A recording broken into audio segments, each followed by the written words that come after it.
Okay, so welcome everybody to Resilience for Tough Times and Wild Change. I'm Michelle Atlas, and I so thrilled that you have all decided to join this group, Diamonds in the Darkness.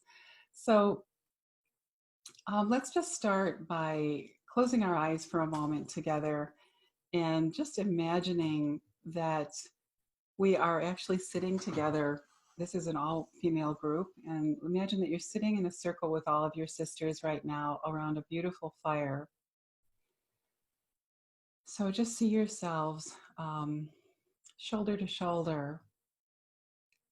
We've got over 50 people in the group right now. There'll be more joining. Feeling really connected, really supported, and just seeing this blazing, beautiful, warm, luminous fire right in the center of our circle. Noticing all the beautiful colors that the fire is making, sparks. Just feeling like we're really kind of cozying up together for an intimate, supportive, nourishing experience during this wild, wild time.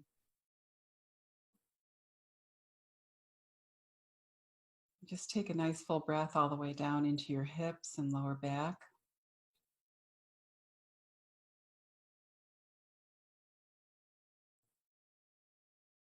Take another one.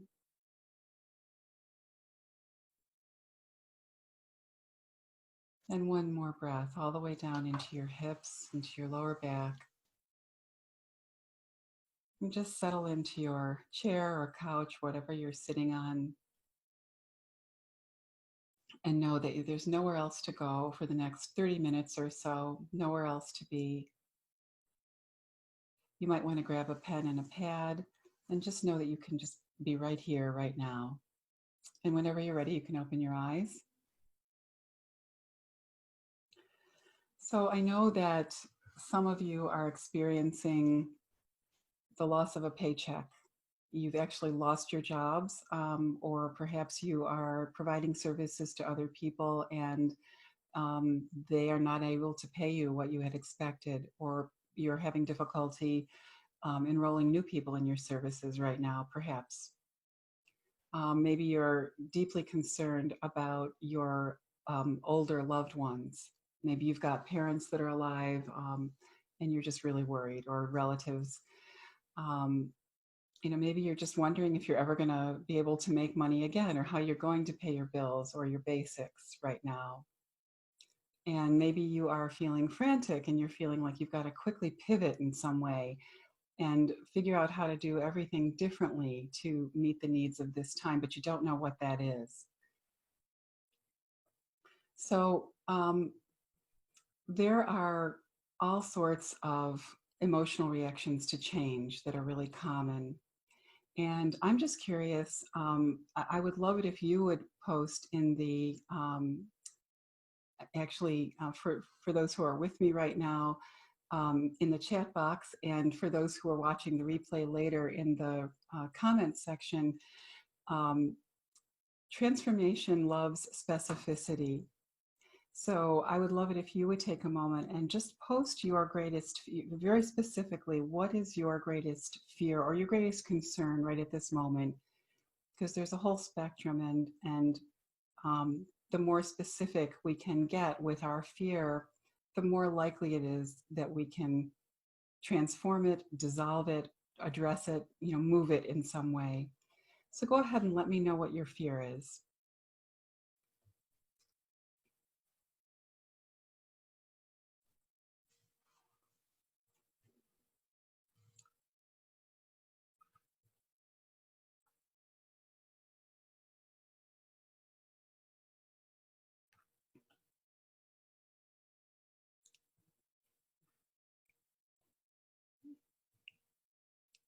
Okay. So, Jean, did you let me know?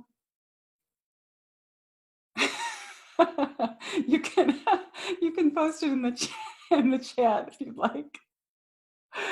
If you'd like, I'll just go on. It's okay. There should be a chat option, but I'll go on for the moment. It's been a funny tech day today.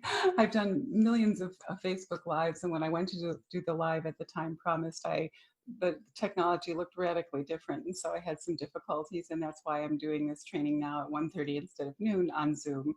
But in the future, I'll be doing lives very regularly, so you'll see me next week again in the group. So, so I'm going to just talk through some common emotional reactions to change right now, and see if you identify and relate. And I'm going to kind of tell you the antidote to each.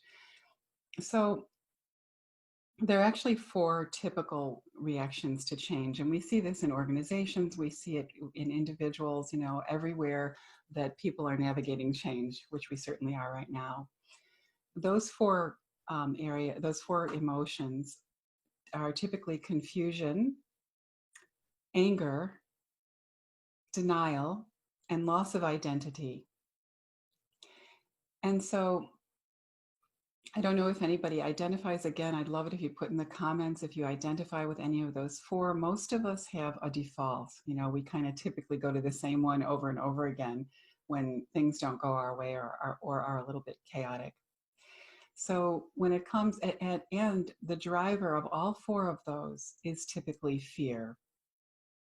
So that's why it's important to get really specific, because when our fear is just sort of this floating amorphous, entity, it's very difficult to transform it. It's very difficult to dissipate it.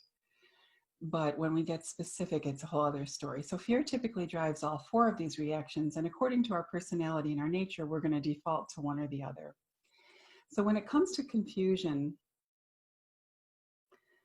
the best that would be, if you are kind of, feeling like, I'm so confused, I can't focus, I'm overwhelmed, so I don't know what to do, so I'm not really doing anything, right? And so these are all protectors in a certain way. It sort of keeps us from having to sort of deal with what's actually happening.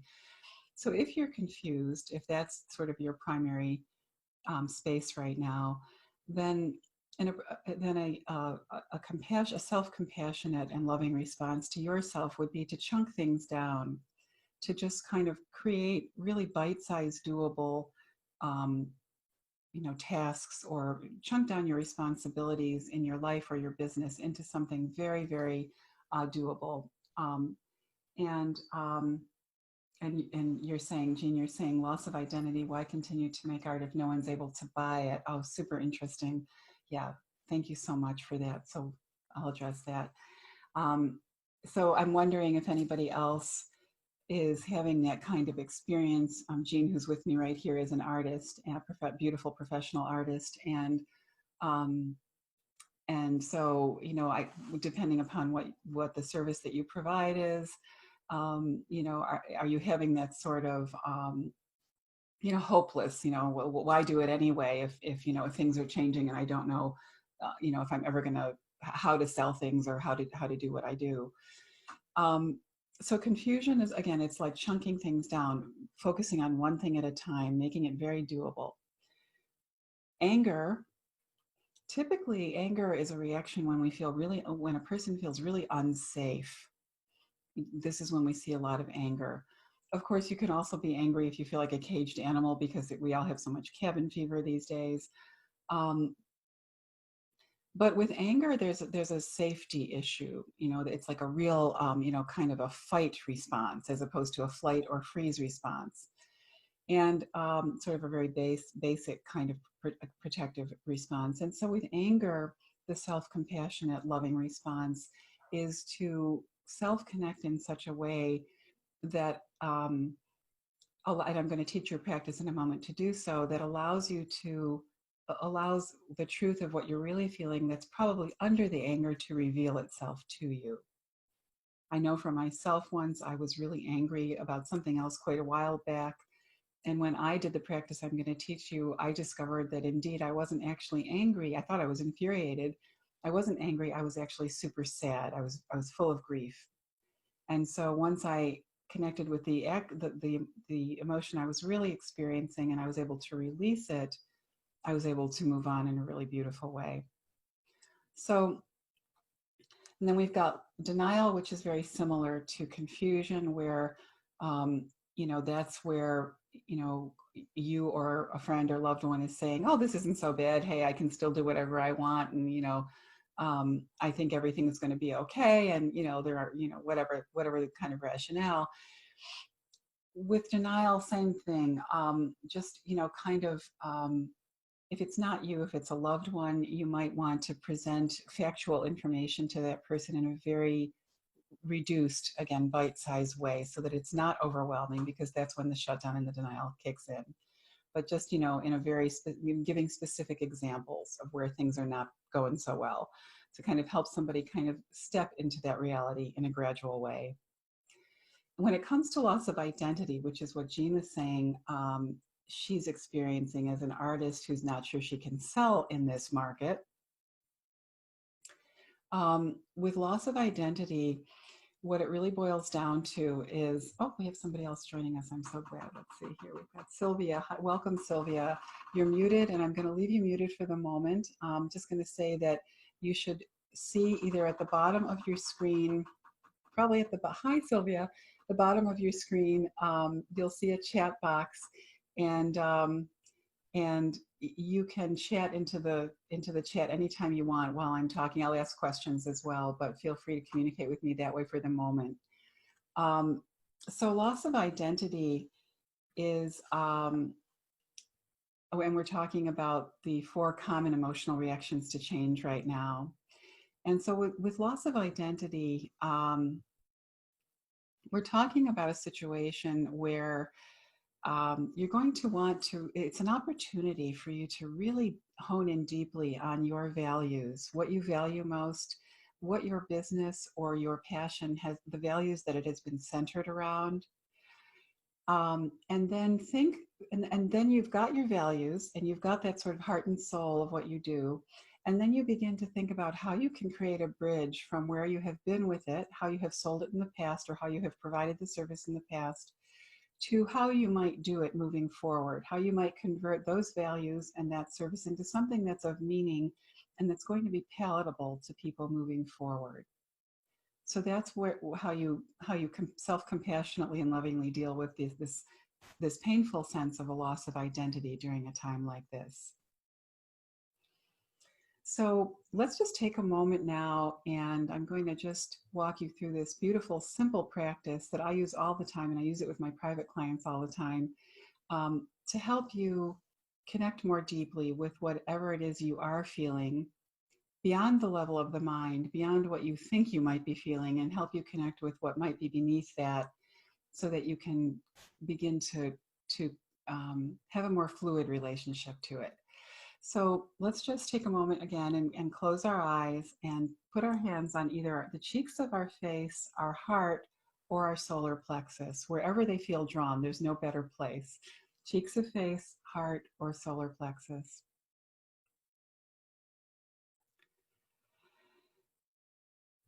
And just begin to sense into and breathe into the beautiful feeling of warmth that's generated by the gentle pressure of your hand on your body.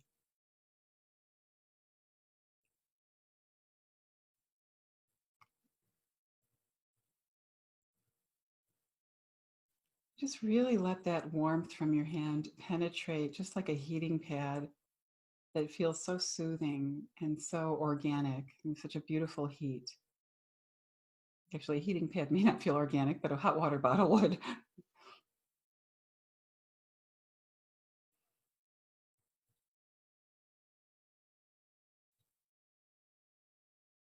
And once you've just rested a bit, rested down into that sense of warmth, you ask yourself internally, what am I feeling? What are you feeling?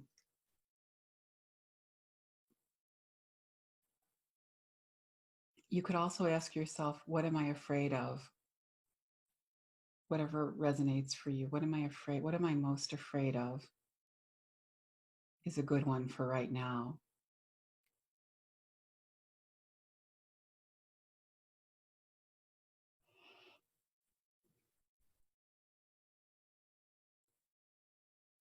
And then whatever you hear, you want to acknowledge I hear that internally, I hear that you're afraid of whatever.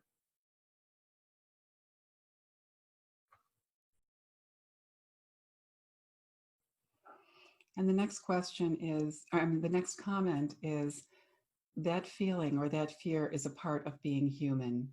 You want to say that to yourself, whatever it is, it could be anything. That's a part of being human.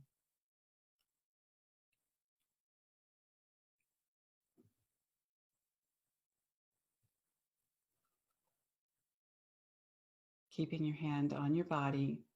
And then if you feel like you want to take it further, if this feels like enough, this may give you enough. If it feels like you want to take it further, another great question after this would be, what else do I need to know? What else do I need to know?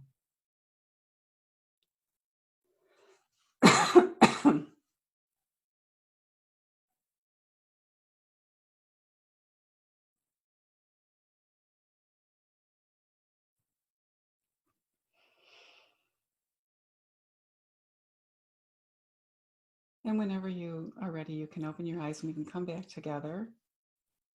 And I'd love to hear how that was for you in the chat box. If you would like to just share any part of that, what did you sense, feel?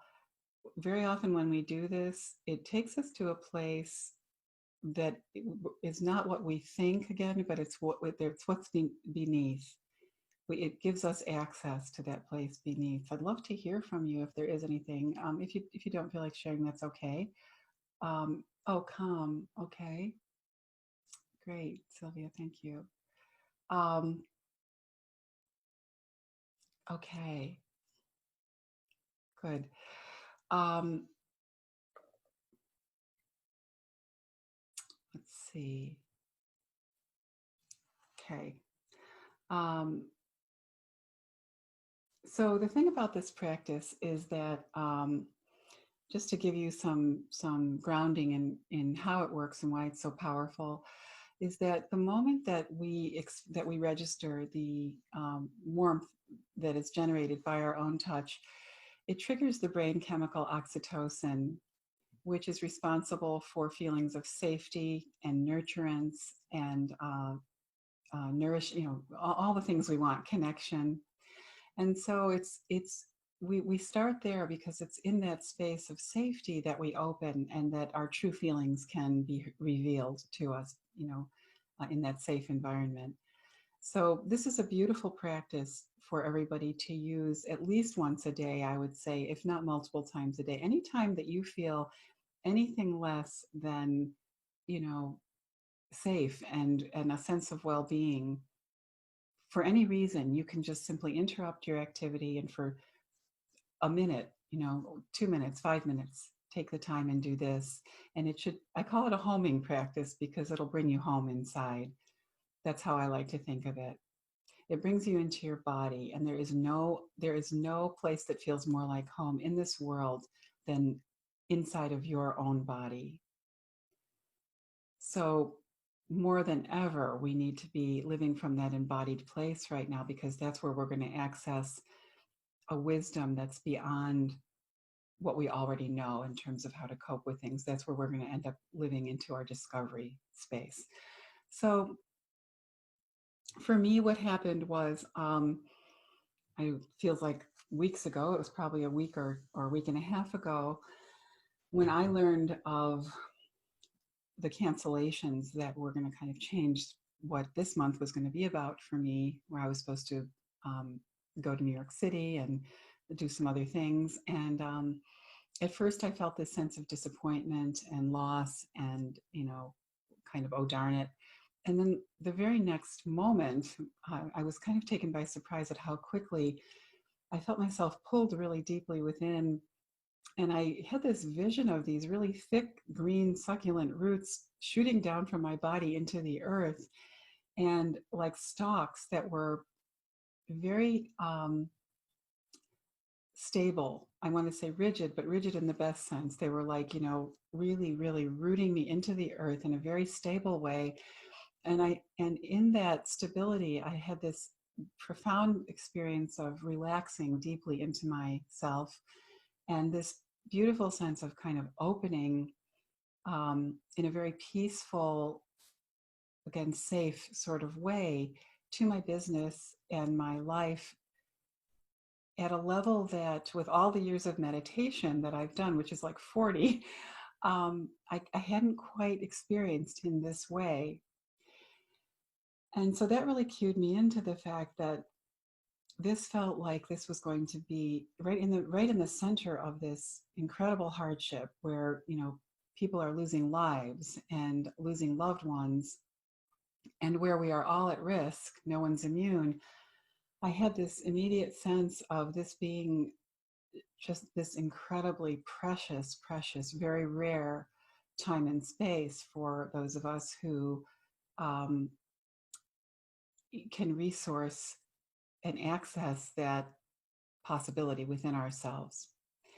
And so I've been choosing to really travel, really float in that realm. And I want to really share a little bit about that for you, because I have a feeling that many people in this group may relate to this. Many of my clients are telling me that even though they're really concerned and they're, feeling caught up in the news, and they don't know what's going to happen in their future, they are also feeling this kind of positive sense about this. And some of them are uncomfortable and almost feeling, one of my clients this morning told me she was feeling guilty that she felt so good about this time.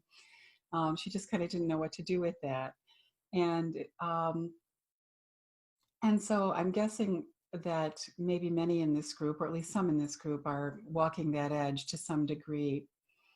So, and again, I would love now to invite you to please put in the comments whether you resonate with what I'm saying, how you resonate with it, what is, if you're feeling some sort of a positive sense, tell us, tell the group, tell all your beautiful sisters in this group, what does this time mean to you in that sort of deeper, if I can call it more positive, more expansive, more self-connecting kind of way. Let us know. And I'm going to check the comments here right now. Okay, yeah, got it.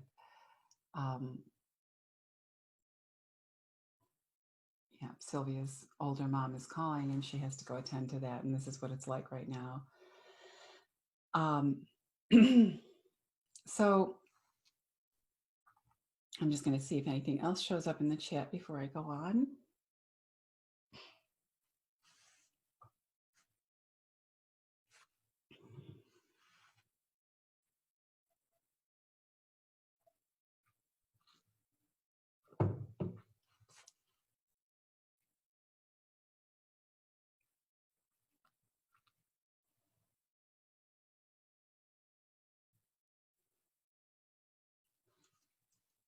Okay, there we go. Okay. Jean is saying that this time of quiet has given me the opportunity to take some deep dives and go into my body using the exercise I just shared, feeling blessed to have that tool. Great, great. Yeah. This is obviously an unprecedented time.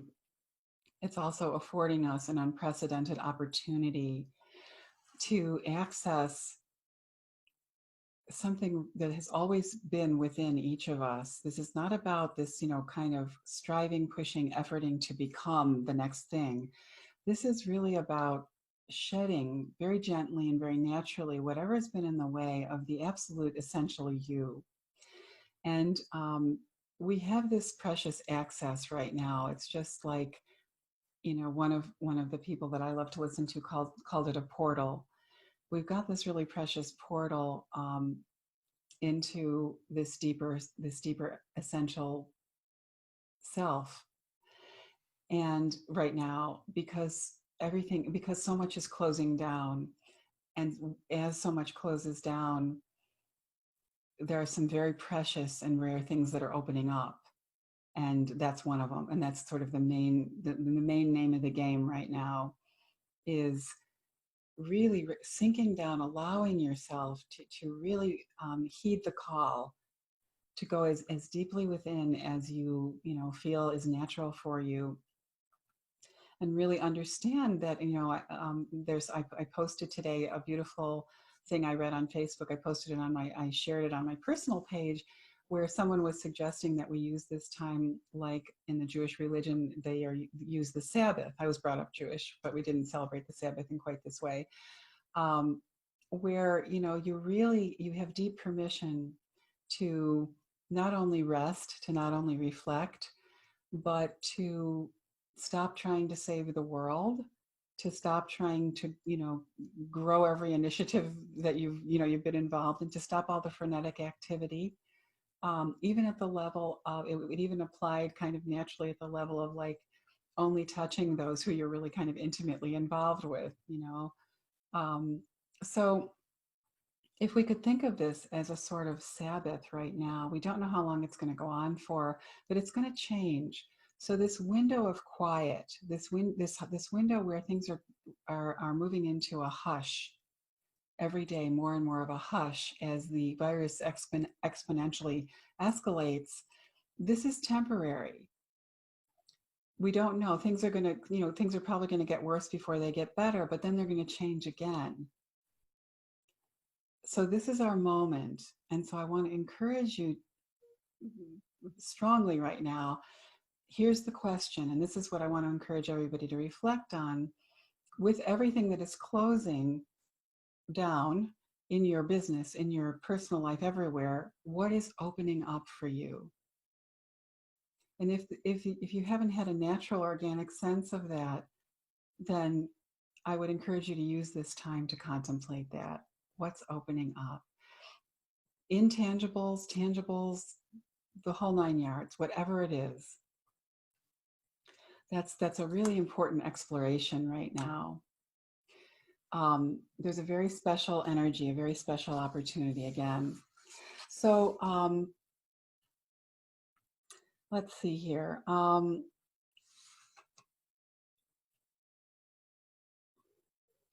Something that I want to reinforce too. I'm thinking that for today, I'm gonna keep this shorter than I was planning, and I'm gonna do more frequent short trainings like this in our group, Diamonds in the Darkness. And I'll do another one probably next Tuesday, where I'll go into the 5 levels of resilience, as per the expert whose work I'm credentialed in. But for now,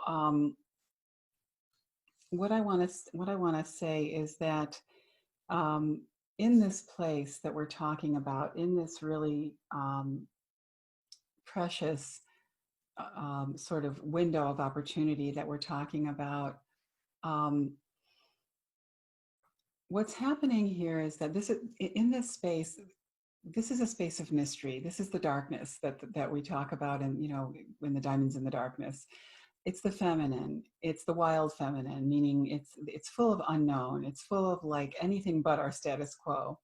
It requires a level of genuine curiosity. It requires an absolutely genuine spirit of discovery, right? So when I'm encouraging you to dive in there and explore what's opening up, we're talking about dropping down into that unknown area, into that darkness.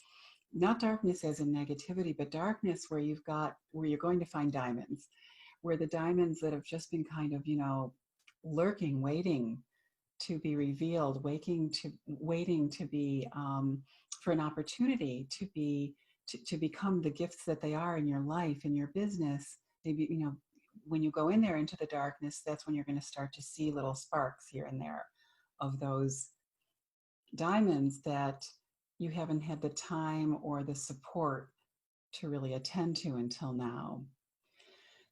So the way that we're going to emerge from this circumstance, that this dilemma, this circumstance that is escalating by the day, is not the way that we've lived until now. Oh, hi, Sandy. There's someone else with us. Welcome. We're actually just wrapping up, but stay with us. We're not quite done yet. And this whole thing is going to be posted as a replay just moments from now on the Facebook page, so you'll get to see the whole thing. So this is about, so when you're sort of contemplating what's opening up, if you find yourself feeling a little lost, if you find yourself not having a lot of clarity, if you find yourself, feeling like, you're not getting it or something, that's appropriate. That's appropriate, because this is not life as usual. This is not business as usual. So it's appropriate to be in this, like, I just don't know right now kind of place. There's nothing wrong, right? It's appropriate to be probing around in the darkness saying, I know things are not going to be like they were, but I don't know exactly what I'm supposed to do. And if you don't know what you're supposed to do, maybe right now it's nothing. Maybe right now it's just allowing the layers of identity and striving to kind of drop away in this precious window. And I have total confidence that you have all the resources that you need for whatever is next for you to begin to emerge. And we'll be talking about that together in this group frequently these days, so there'll be support around you. You'll get to hear from the other, this is a group of amazing women. I barely said a word, and there are over 50 people in here already, and there will be more. I know many of you, not all of you. I look so forward to getting to know those that I don't yet know. The people that I know are some of the finest people I've ever met in my life. So you're in good company. Everybody's in great company. Know that you're in a great place here. So yeah. So for now, I'm going to just before we say goodbye for today, I'm going to ask for any additional questions or comments. You can put them in the chat if, or actually I can just take you off mute and let me do that since it's such a small group. If I can, let's see. For some reason today, I'm very tech challenged. No, that's bizarre that I can't. Okay, so you guys can take yourselves off mute if you want to say something. If you just click the red line that's on the microphone in your lower right or left hand corner of your screen, and if you want to say, what's it? I got it. You got it. Yes, you got it. I think Sylvia is attending to her mom, and Sandy joined us. And so Sandy, if you're here with us, you can unmute yourself by removing the red slash through the microphone at the bottom of your screen, just clicking on it if you want to share, or you can put something in the chat box. Yeah, so any last minute comments or questions? Well, thank you for offering this, Michelle, and your statement about this being a wonderful group of powerful women that are here to support each other, I think is really needed at this time. And to be able to make this connection virtually when we really have to keep our social distance, I really appreciate you reaching out and offering this. Your ability to bring people together is wonderful, and I'm grateful to you for that. So thank you. Yeah, you're so welcome. You're so welcome. Yeah, and Sandy says, I came in quite late. I'm going to watch again later to see your whole message. I'm looking forward to it. Wonderful. I'm so glad that you're here, Sandy, all together. Yeah, because the way that this is all going to, go down here in the world is that,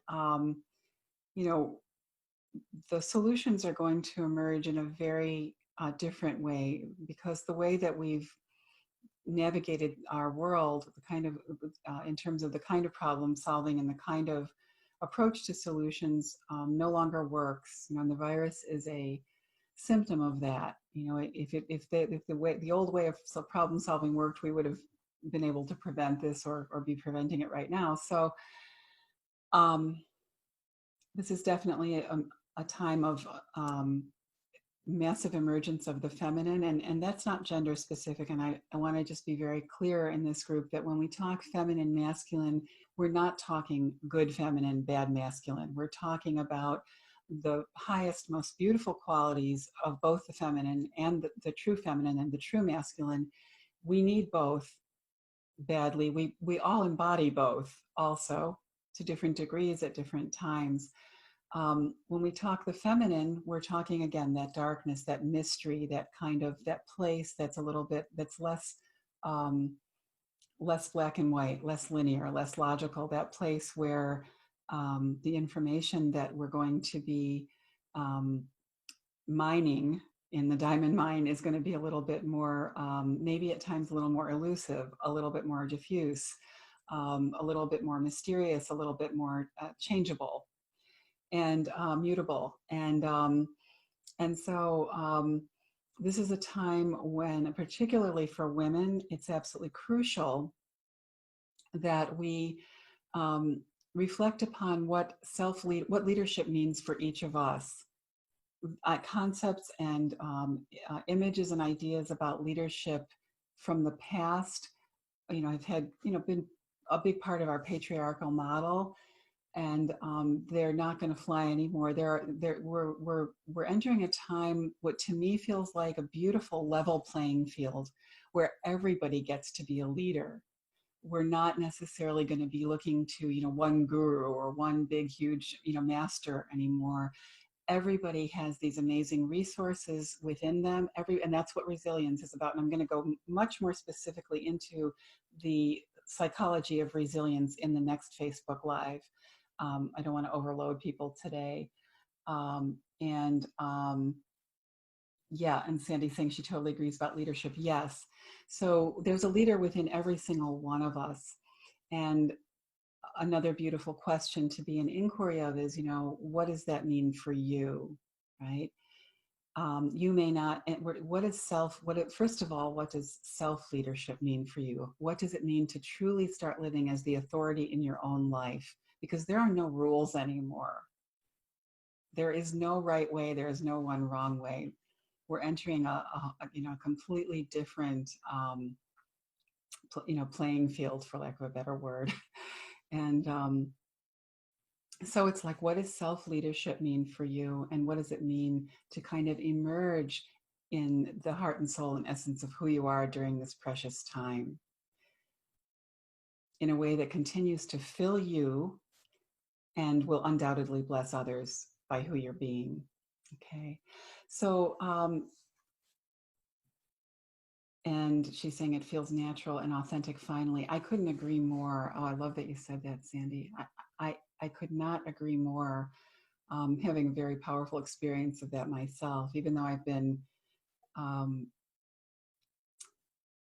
cultivating all of this most of my life. I'm having a different level of this experience than I ever have since this virus hit. And it's richer, it's more meaningful, and feels more natural, just like you said. I love that. Yeah, much more. It's easier. It's easier. It's that which has always been there. So the last tip I'll give for today is please know that there are 2 beautiful guided meditations for you in the Facebook group. That they're in the feed. I put them where you can access the URLs. They're both ones that I created for my private clients. I'm gifting them to everybody in this group. One specifically addresses grief pretty directly. So if that's pertinent for you, you might like that one. And the other one addresses receiving and self-forgiveness and really letting money in, letting love in, letting good in. And so you might want to play around with both of those. So thank you so much for being here, and Sylvia, Jean, and Sandy, and everybody in the group who'll be watching this, sending you absolutely tons and tons and tons of love. And I can't wait to get to know you all better, and for you to get to know each other better, and see what reveals itself on this beautiful journey that we're on together. So I'll say bye for now. And I see there's more coming into the chat. So yeah. Oh, you're so welcome, everybody. You're so welcome. My great honor and pleasure. So take care, everybody. See you real soon.